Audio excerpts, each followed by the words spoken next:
Hey, Facebook world, it has been a really long time since I've spent any time doing Facebook Lives. And I gotta say that I have missed being here, especially to do some book reviews and talk about some other things. And I will be honest with you, one of my failings has I was trying to plan too much. So I'm gonna go back to just riffing and going with things that stick out to me that I remember. So this is the book, The 7 Habits of Highly Effective People, and it has been, man, it's been like 20 years since I think I read this the last time. And the leadership group I'm a part of, this is the book we actually were going to start last December. And then one of the leaders made a recommendation to do a different book first and then come back to this. So I'm actually getting ready to study this again with some people that I really look up to. And in reading this book this time, I was amazed at how much of principle-based living is integral to who I am. And I don't want you guys to take that as, well, hopefully you guys don't take that as a brag in any way, because it's not meant to be. It was surprising to me to see the things that have become, the things that Mr. Covey teaches, Dr. Covey teaches, have become part of the way I think about things and the way I view things on a personal level. And that's kind of my point with that. So if you're not familiar with this book, it is one of my personal top 10 books. Maybe honorable mention. I don't remember exactly that. I don't have the website up to look at it. But it's a very important book to me personally. And Dr. Covey teaches of 7 habits that effective people, that powerful, capable people, that they use. Okay? And they are, you know what? I'm not even going to pretend like I know them, like I have them memorized. Let me go look for one of the diagrams in the book here. All right. So habit 1 is be proactive. Habit 2 is begin with the end in mind. Habit 3 is put first things first. And these 3 habits create private victories, personal growth, success in one's own internal life. Our thinking changes, our attitudes change. We learn to put forth effort to grow as a person. And the whole premise of that is that we develop a sense of ourselves, a sense of our character, nature, that we grow personally. And so what I'm going to do is I'm going to roll back here and start with let me see if I can find the right spot here. That's the overview. Okay, I'm skipping in here into the very, very beginning of habit 1. Okay? And the whole premise of being proactive is that we develop ourselves to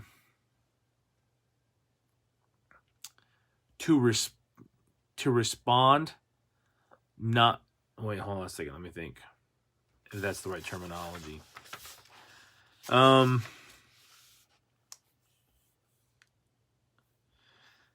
That we choose our responses instead of directly acting on the stimulus that comes in. So he talks about that there is a space between there's a space between the stimulus, what's going on, and our ability to respond. And to be quite honest with you, that is something that we develop. A good response is something that we have to develop over time. Some of us are already capable of doing that because of maybe our upbringing or the way that we process information. There's some different factors that come into play there. I can tell you from my own personal experience, this is something that I have had to intentionally cultivate in myself. And Dr. Covey in here talks about a man named Viktor Frankl. If you're not familiar with him, I'd highly recommend you take a look at Viktor Frankl's work. And I cannot remember the name of his book that kind of launched him into renown. I don't know that he's quite at the fame level. But let me just pull this up here. Hopefully you guys will be able to see this. So this is a diagram, okay, called the proactive model. And in that space, we have time to choose. And it has to be something that we cultivate. One of the things I highlighted in this section is that proactive people are driven by values, carefully thought about, selected, and internalized values. It's something that we cultivate within ourselves, is what he's saying.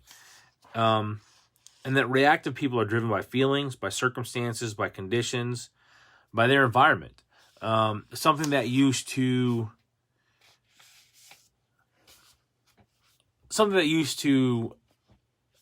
respond negatively to is when my kids would hit my wife.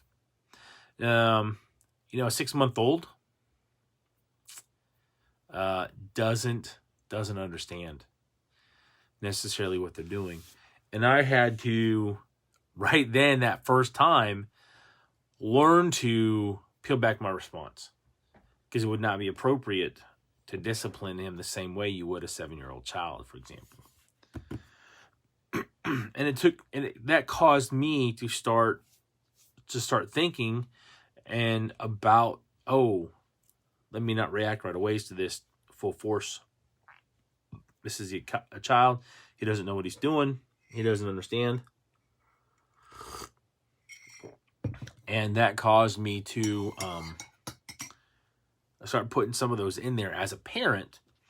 That stimulus and response break in there. And then in some cases, I decided ahead of time how to handle a disciplinary situation so that I wasn't reacting on the emotions of the situation, but that I was handling it without my anger controlling the situation.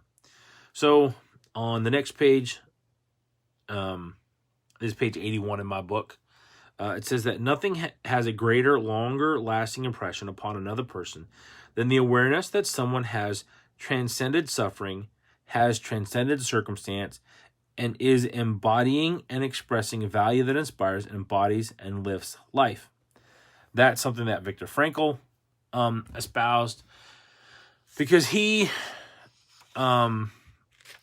really in the concentration camps of World War II discovered that he could have, while his body could be controlled, locked up, he was able to figure out that he had ultimate freedom because he could choose how he responds to the things that were going on around him. He can choose anger. He could choose peace. He could ultimately decide how to respond and act. Going on page 83, Dr. Covey writes, solution selling and... Oh, let me go back. Okay.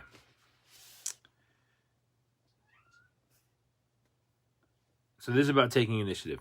Over the years, he counseled people who wanted better jobs to show more initiative, to take interest and aptitude tests, to study the industry, even the specific problems the organizations they were interested in facing, okay? And to bring solutions to the problems. So for us as individuals, what this says to me is that we have to figure out, we have to see the problem that we're facing, and then we have to figure out the solution for ourselves. And that a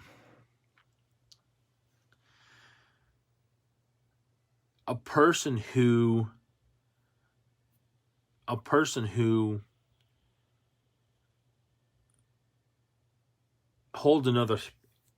an individual who holds another person to the responsible course of action, it's not demeaning, it is affirming, okay?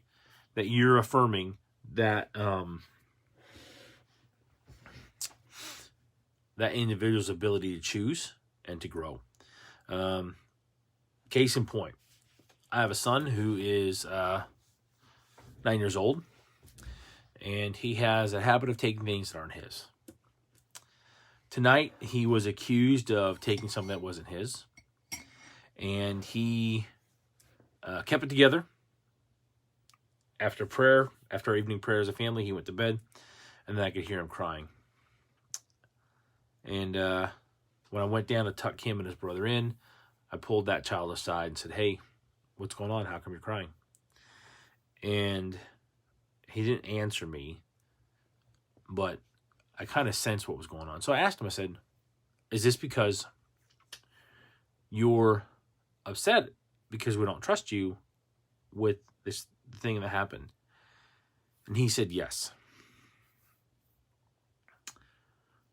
I have been working with him, trying to help him understand that this is a situation that he can't, as Dr. Covey teaches in this, as it's taught elsewhere, you can't talk your way out of a situation you behave yourself into, okay? And so I've been trying to, talk to him about this and to try and get him to understand where he's at and help him kind of dig inside himself and find the initiative to make the changes. And what he's starting to show, and I'm super proud of him, is he's starting to show initiative by walking away from things that tempt him in this particular area, and not doing the thing that he's getting in trouble for. He's been getting in trouble for. He's being proactive. He's working on himself to change. One of the things that Dr. Covey highlights is that there's the way that we talk to ourselves and the way that we talk to others can be either reactive or proactive. And what he's trying to get us to do here is he's trying to help us to be proactive, okay? So a reactive person says, there's nothing I can do. That's just not the way I am. He makes me so mad.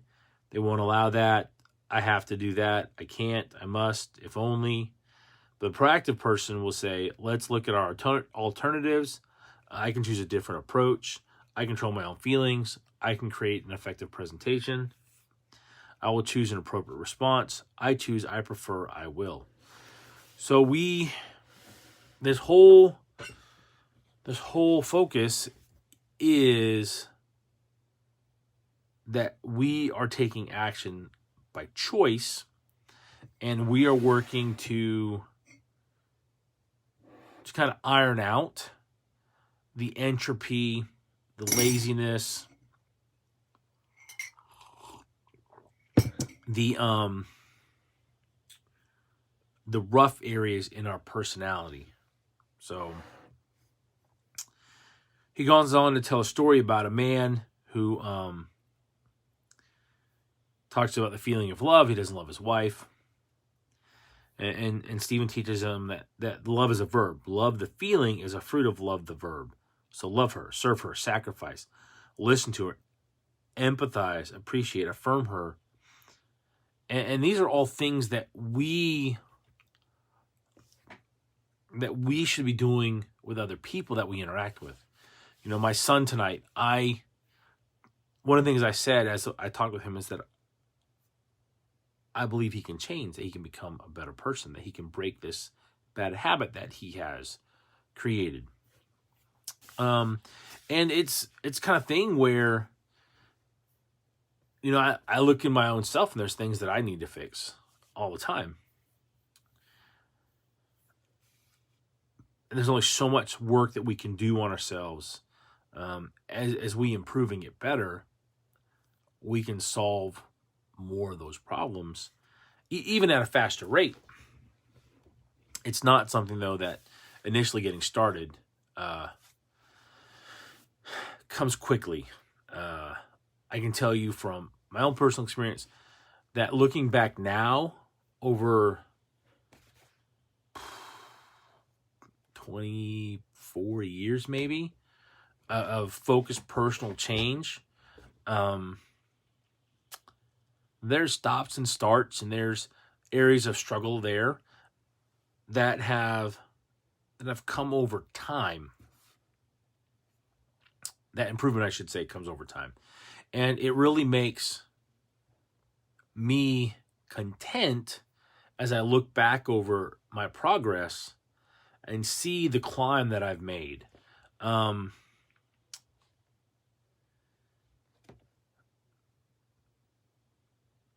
From Brandon Sanderson's books, the Stormlight Archives, there's a group of warriors, and they have these sayings that they say. And one of them is journey before destination. And that means a lot to me personally, because that is a description to me of life. That life is a journey, and we're on this grand adventure of discovering who we are. I don't know what I'm going to look like in 20 years as a personality, as a person. I have aspirations, I have hopes of what I will be able to do, the things that I will be able to accomplish. So one of the things that Dr. Covey then shifts to in this is that we have two circles, okay? And I'm going to show this graphic here, right here. This circle of concern and circle of influence. Now, the circle of influence is primarily ourselves. As we live a life according to principle and value, that circle of influence expands to family members, to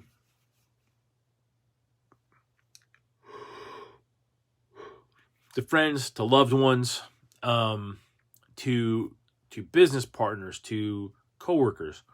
And our circle of concern can diminish over time because our positive and proactive influence grows. Okay? So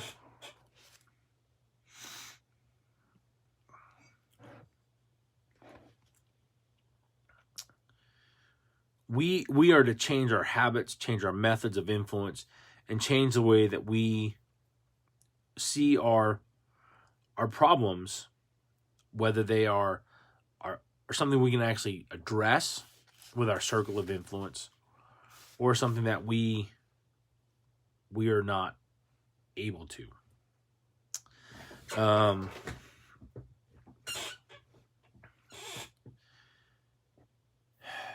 It is the nature of reactive people to absolve themselves of responsibility. It's so much safer to say, I'm not responsible. If I say I'm responsible, I might have to say I am irresponsible. So, one of my good friends, Rob Robson, does this audio where he talks about having faith, calls it faith until you make it. It's about exercising faith and growing into a better person. And he tells the story where he's talking to a friend of his parents who is has offered to coach him and to kind of help him out of these rough spot that he's in. And he says, Rob says, I'm not responsible for this. I'm not responsible for this. This stuff that happened to me. And the mentor's like, no, Rob, like you own this. You made these mistakes. You've got to own it. And taking responsibility for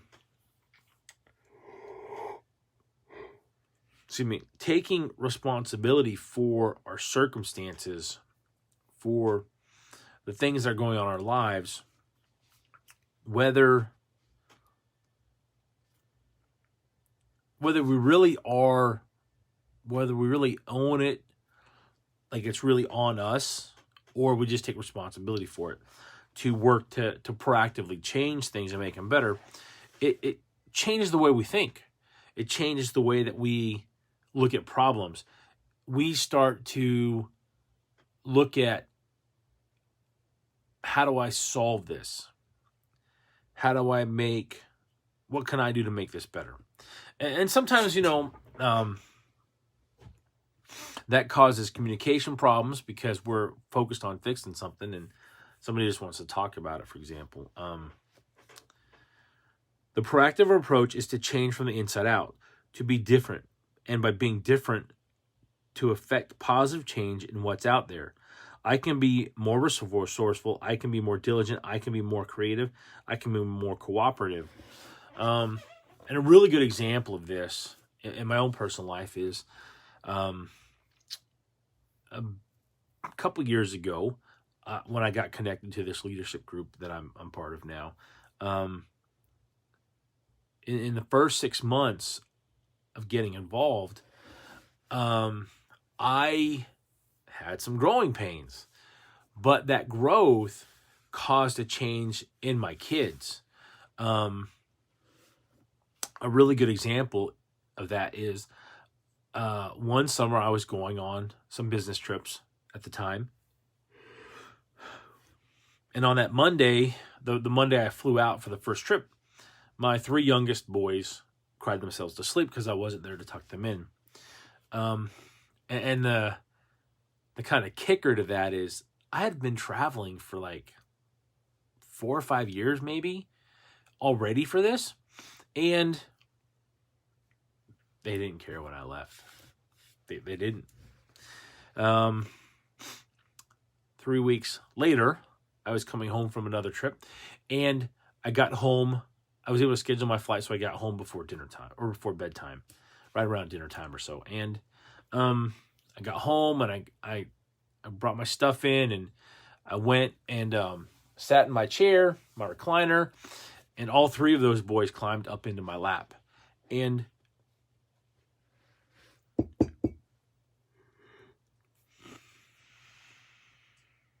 that's something else that had never happened before either. They actually missed me, and they were glad that I was home.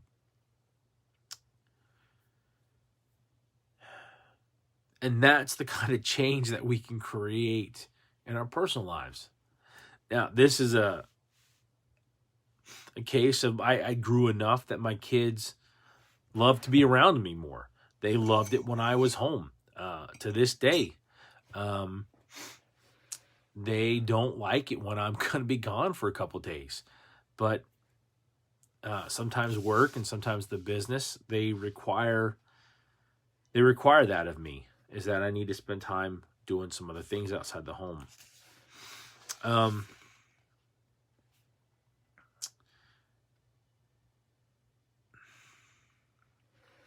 So we choose.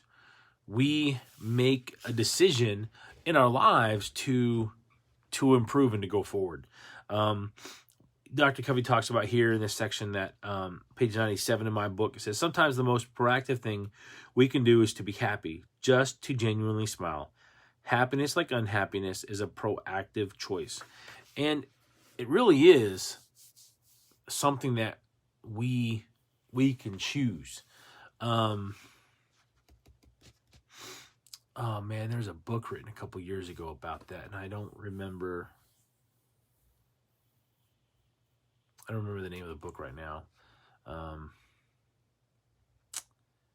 It's probably on my book list though, at turningleafs.com. I'll see if I remember to look it up, and I'll put it I'll drop it in the comment section. Or I'll drop it in the description when this goes up on YouTube. One of the things that a person learns in studying principle-based living is that we are free to choose our actions. We are, you already know that, obviously. You can choose whatever you want to do, right? Well, we don't get to choose our consequences. There are natural things that come to us based on our course of action. Okay. Case in point, my 9-year-old is suffering from us not trusting him, and it's a direct response to his choices. And he's starting to feel that and to understand that he's kind of broken himself on the principle, and now he's learning to change. So it goes on here on the next page 99 in my book. It is important to immediately admit and correct our mistakes so that they have no power over that next moment, and we are empowered again. At the very heart of our circle of influence is our ability to make and keep commitments and promises. The commitments we make to ourselves and to others, and our integrity to those commitments, are the essence and clearest manifestation of our proactivity. So, the first place we learn to make commitments is to ourselves. That we are going to do what we say we're going to do. And let me tell you, there are things that I struggle with, that I break that commitment to myself and redo it all the time. Because I haven't figured out how to get that wiring sorted, and kind of get my head around how I keep that commitment to myself. I have started writing rules, which may sound kind of Old Testament-esque. What is that? The Talmud, I believe, the Jewish book of laws, the 600 or so laws that they wrote to help them keep the commandments. Because it's an area I've struggled with for a long time, and as my buddy Jeremy Slade talks about, if you've been on one road 40 years, to get off that road and go another path, it takes time. You've got to allow yourself that time to change. Hold yourself accountable, but change. So he ties up this chapter here with a couple different applications. And he says that remind yourself of the gap between stimulus and response. Make a commitment to yourself to exercise your freedom to choose. And so what I'm saying is that sometimes our stimulus and response in areas can be completely broken, defunct, okay? However, we can fix it. It takes effort, it takes time.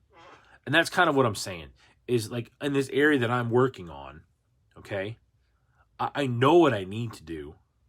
There are even times when I get it right. And then there are times where I completely don't get it right. And that's just something that I have to keep working on. So that's habit 1, is to be proactive. Okay? And that kind of puts together that section, that first part. Habit 2 is begin with the end in mind. And Dr. Covey recommends that to do this in the best way is to put everything away and imagine that you're writing your own obituary at the end of your life, and what you would want people to say about you. On page 114 in my version of the book, he says, put another way, habit 1 says you are the creator. Habit 2 is the first creation. The work that we do, that we create our image of what we want. We look forward to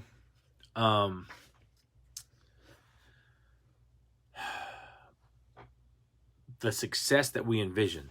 And then we have to work towards it, okay? And it's something that is not the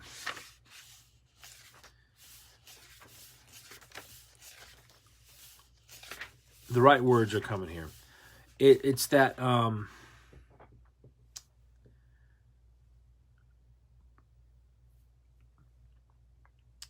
we create a vision, a goal. He recommends writing a mission statement, which I totally concur with. I had one. I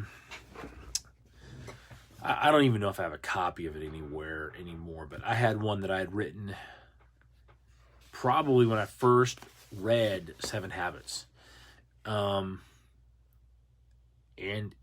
as I was reflecting the other day on it, in a lot of ways, I fulfilled it and outgrew it, which is great, because then I need to pick something. I need to create a vision that's bigger, more challenging, something more to strive for. One of the things that I deeply believe in is that we need accountability to ourselves and to those that we look up to. And what that looks like is that we're challenged to improve. That accountability is to spur us to action, to personal growth, to put in the work to become the best version of ourselves. And if you're a religious person, in most theologies, I believe that's an essential part of it. It is self-improvement. I'm a Christian personally. I think most of you guys know that if you've been watching me. So one of the things he talks about here is the principle center. And that principles don't die. They aren't here one day and gone the next. They can't be destroyed by fire, earthquake, or theft. This is page 136 in my version of the book. Principles are deep, fundamental truths, classic truths, generic common denominators. They are tightly interwoven threads running with exactness, consistency, beauty, and strength through the fabric of life. Another way to sum this up is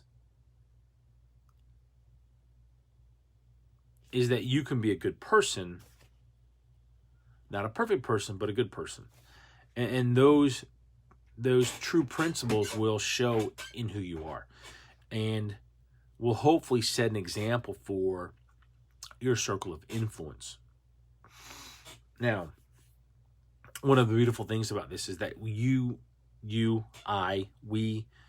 don't have to be perfect. We just have to be on the journey, on the course.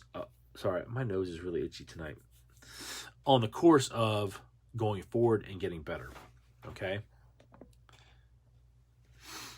So, on page 137, the personal power that comes from principle-centered living is the power of self-aware, knowledgeable, proactive individual, unrestricted by attitudes, behaviors, and actions of others, or by many of the circumstances and environmental influences that limit other people. The only real limitation of power is the natural consequences of the principles themselves. We are free to choose our actions based on our knowledge of correct principles, but we are not free to choose the consequences of those actions. Remember, if you pick up one end of the stick, you pick up the other. Principles always have natural consequences attached to them. In the case with my son, he's suffering the natural consequences, and he is growing through that experience. And I can tell you from personal experience that he is going to come out the other side a much, much better person. Much stronger, much more capable individual because of this. And I am excited for his personal growth. Okay? Despite the pain it's causing him right now.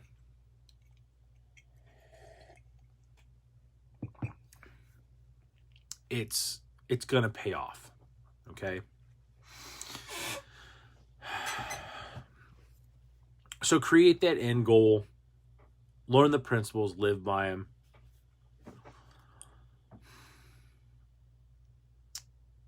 And your lens, the way that you see the world, will change. That you will grow. Okay? One of the things in your mission statement that you need to take into account is what your roles and responsibilities are. How to live them. How to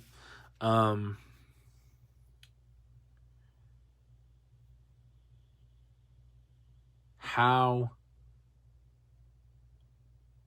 you want to be viewed, funeral and all, by your family. And you got to understand, too, that we're not dictating that everyone will legitimately see you as you are. Because we all see the world as we are. Okay? However, a principle-centered person will see you for who you truly are. Okay? One of the things that his son Sean adds to this section in page 161 is leadership is communicating to another their worth and potential so clearly they are inspired to see it in themselves. And that's one of the things that I have been kind of, in essence, trying to do with my boys. I have 4 sons, and I want to set a standard for them to live up to. And this is challenging and frustrating for both them and for me. My oldest son right now is struggling with some responsibilities and doing things in a timely manner. It's the easiest way to put that. He's capable of figuring out. He hasn't figured it out yet. Is what my point is.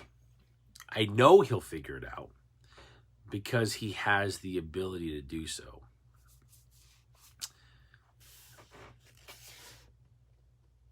I will admit, maybe I'm just a little biased, but my kids are smart guys.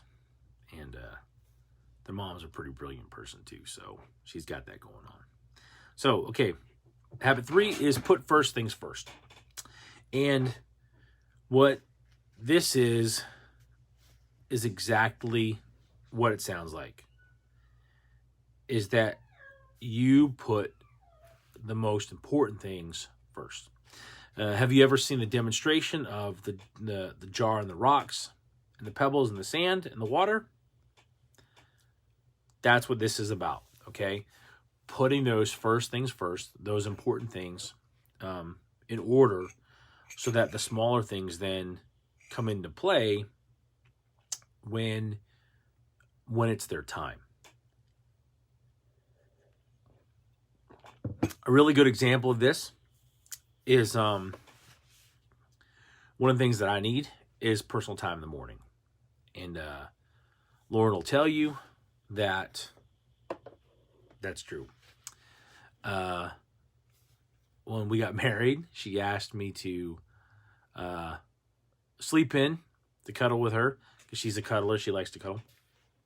And after she got up on day 3, she's like, I don't want to see you tomorrow morning until I wake up. Get up and do your stuff. And in all fairness, I did tell her that I needed to do my morning routine. And since then, she's given me a lot of grace to do that. And on the days where things don't go as I plan, family life, she's also extended grace to me and allowed me to go ahead and get some extra time when I needed it.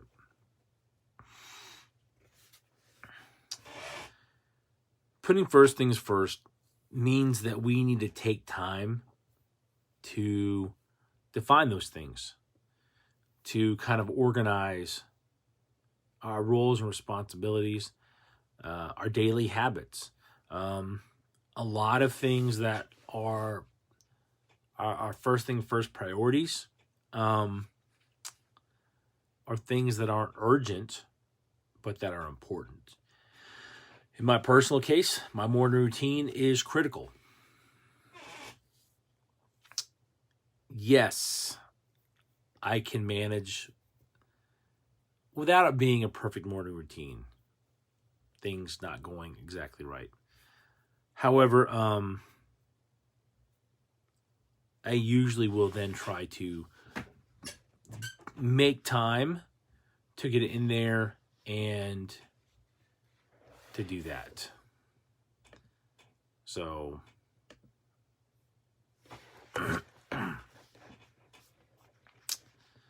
all right. He says that the basic problem is that priorities have not become deeply planted in their hearts and minds. And they haven't really internalized habit 2, this habit of seeing the end in mind. Okay? He talks about 4 quadrants. Quadrant 2 is the big quadrant where you put the important but not urgent things first.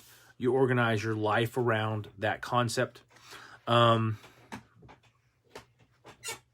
one of the things that he talks about in living that is you think effectiveness with people and efficiency with things. And I got to tell you, that is one area where I personally struggle with. Because sometimes I just want things to be effective. People to be effective, or to have something go effectively, and I forget about that this is another individual, and that the relationship is more important. Okay? So, people are more important than things, and that is something that That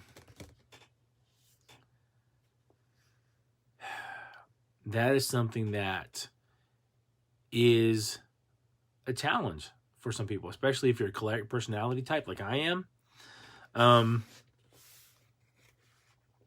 But what you learn is that you can build a relationship, that you can invest in the other person, and build a strong relationship so that they understand their roles and responsibilities, and they're able to do the things that they need to do, or that you need them to do. In the case of my children, there's things that they just need to do, and they struggle with that. Putting first things first is also about mentorship with your kids, with your staff, if you're an employer of some kind, or your employees, if you're a manager maybe. And one of the things that he talks about in this chapter on page 200 is trust is the highest form of human motivation. It brings out the very best in people, but it takes time and patience, and it doesn't preclude the necessity to train and develop people so that their competency can rise to the level of that trust. And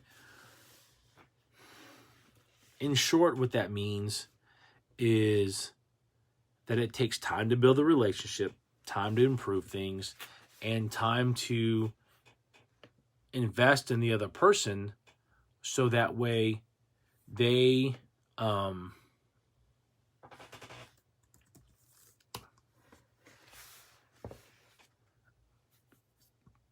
grow. Okay. In the case with my kids, if they're honest with us, they're going to get not a pass, but they're going to get a lesser punishment. A good case in point is one of my sons took something the other day that if he would have asked, he would have been given some.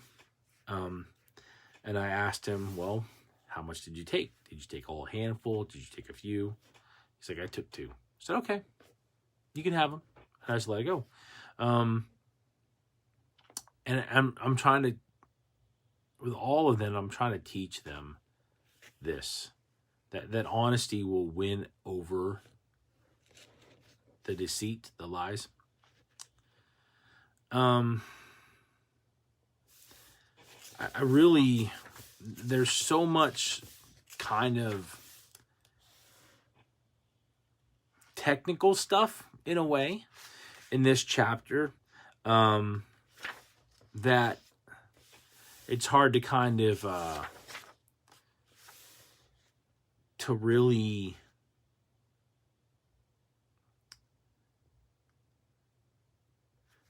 cover it without you and I having a discussion about it, okay? Because it's really this putting first things first is really where we would have to have a conversation and talk about your priorities, okay? Okay?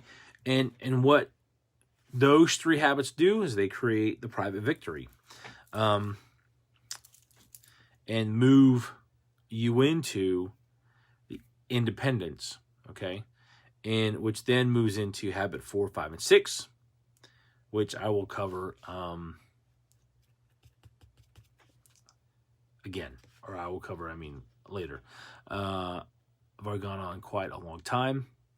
And while I really want to do these longer form videos, I don't want to be on here for, I don't even know how long I've been going, to be honest with you guys. I have not been watching the time at all. I just don't want to be on here for like an hour or something. So I will stop here at the end of habit 3. Next time we'll do 4, 5, and 6. And then we'll go on to sharpen the saw either at the end of that, or we'll do that on its own. We'll see how it goes. So, all right, my friends, the book is 7 Habits of Highly Effective People. If you haven't read it, I highly recommend it. Very pivotal book in personal growth. So, guys, if you get value from this video, please like and share it. Invite your friends to the page. If you're seeing this on YouTube or some other place, share it. But only if you get value of the things I share. So, all right, my friends, take care. I wish you guys all the best, and I hope you guys go out and make it a great week.